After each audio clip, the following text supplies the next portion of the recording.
So let's do some notes, just some basics on reflections. This is rigid transformations. And my name is Mr. Butler. You should write your name in here too. So first, here's the big idea. It's a reflection.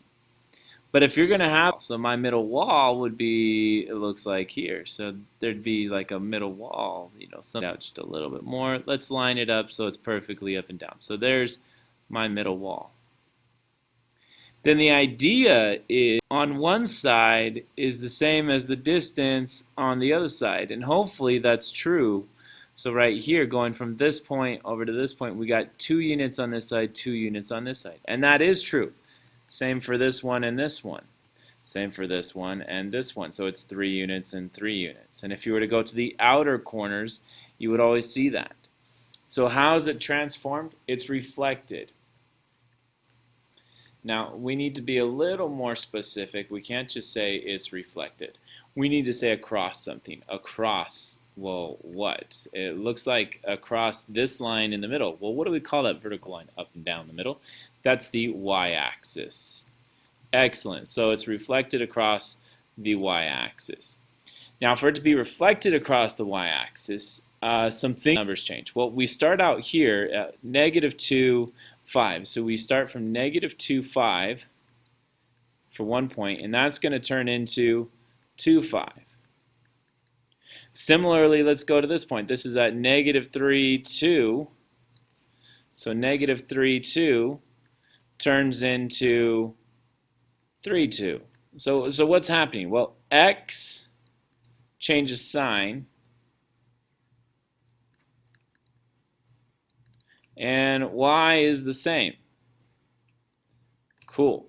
How are they the same or different? Well, it's congruent, which is cool. What does that mean? That means it's the same size and the same shape.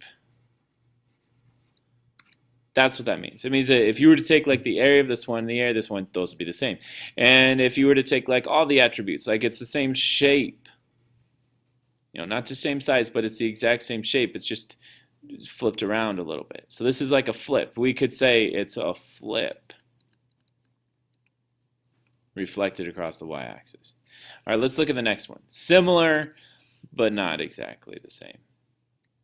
So describe how A is transformed into A double prime. That's not too bad, because now we're going from like this point down to this point, and this point down to this point here. What does that mean? Well, again, we're going to have that middle mirror line. So it looks like my mirror line is now here, which would be the x-axis.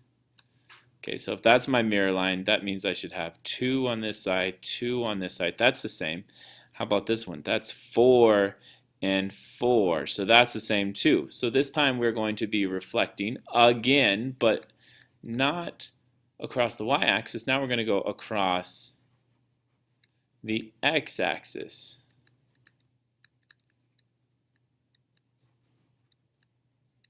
The x-axis. All right, and let's see how the numbers change. So I'm going to see, well, right here I'm at 4, 2. So that's the point 4, 2. But then I'm going across the x-axis, and that turns into 4, -2. -2. There we go. And let's see, what else do we got? 2, 4. Let's not do that one. Let's do a different one. How about this one right here? 2, 5 to 2, -5. So that's 2, 5 turns into 2, -5. So now notice what changes.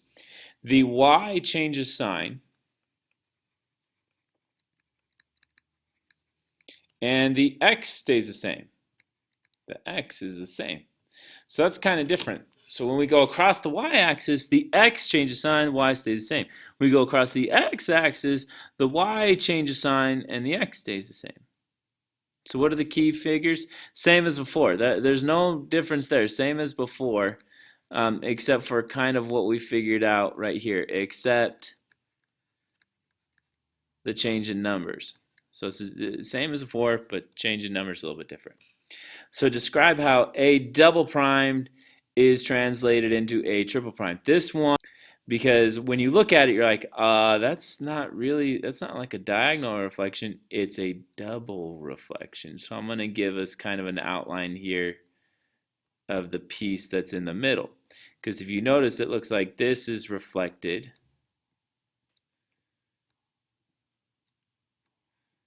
And then it gets reflected up to here. So we got like a double reflection. So it's reflect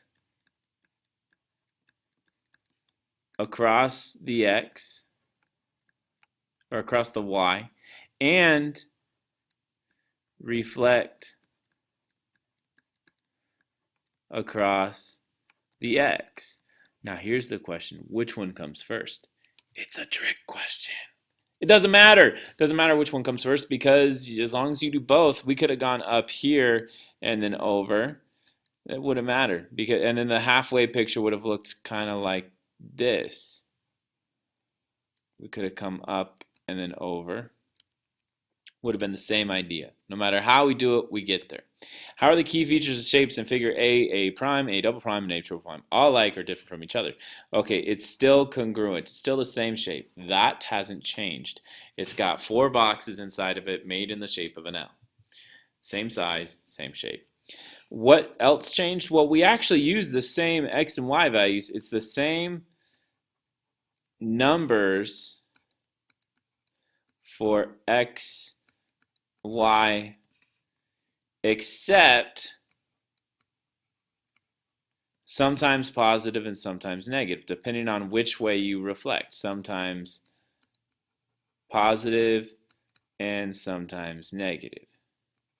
Some negative. So that's the big idea there.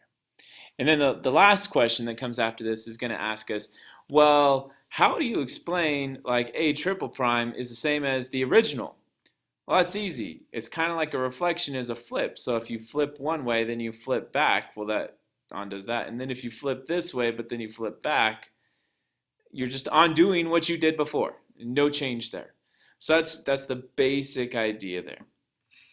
So that's what we have here. I would really encourage you go back and look at those numbers again, see how those numbers change individually for all the points, and try to relate that back to what kind of reflection it is.